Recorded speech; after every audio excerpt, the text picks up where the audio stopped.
నమస్తే, welcome to four sides TV. యువత రాజకీయాల్లో కీలకంగా వ్యవహరించాలని, అభివృద్ధికే ఓటు వేయాలని తెలుగుదేశం పార్టీ రాష్ట్ర ప్రధాన కార్యదర్శి చింతకాయల విజయ్ పిలుపునిచ్చారు.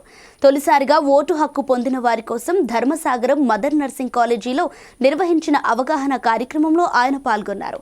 పోస్టర్లను ఆవిష్కరించారు. నర్సీపట్నం జెడ్పీటీసీ సుంకల రమణమ్మ, చింతకాయల రాజేష్గా గవిరెడ్డి, వెంకటరమణ తదితరులు పాల్గొన్న ఈ కార్యక్రమంలో చింతకాయల విజయ్ మాట్లాడుతూ కొత్తగా ఓటు హక్కు పొందిన యువకులు తప్పనిసరిగా ఓటు వేయాలని చెప్పారు. ఎవరి మాటలకు ప్రభావితం కాకుండా సొంతంగా ఆలోచించి అభివృద్ధి చేసే వారికే ఓటు వేయాలని కోరారు. ఫస్ట్ ఓట్ అనేది జీవితంలో ఎప్పుడు కూడా మనం మర్చిపోలేము. Irrespective of politics, irrespective of the party, irrespective of the caste, creed, religion, vote is equal for everyone. అందరికి అర్థమవుతున్నారు కదా, వినబడుతుందండి అందరికి వినబడుతుందండి. First vote is equal for everyone. It's not about religion, it's not about caste, it's not about the poverty line, it's not about the below poverty line or above poverty line, but it is equal for everyone, women and men. So first vote is very important, ante kada.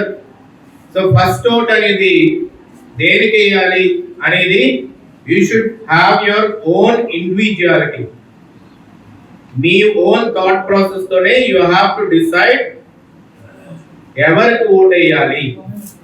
ఇక్కడ no one will insist you. ఇక్కడ ఏమో మేము కొన్ని ఫోటోలు తీసుకొచ్చామనో, లేకపోతే కొన్ని slogans చెప్తున్నారనో, లేకపోతే ఎవరో చెప్తున్నారనో మీరు డిసైడ్ అవ్వకూడదు.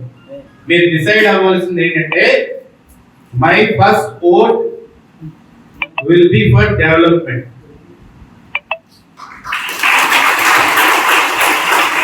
అంటే డెవలప్మెంట్ అంటే ఏంటి? What is the meaning of development here? It might be your life, it might be your infrastructure, it might be your surroundings. మీరున్న ఏరియా బాగుపడాలి డెవలప్మెంట్ అంటారు, మీరు వచ్చిన రోడ్స్ బాగుపడాలి డెవలప్మెంట్ అంటారు,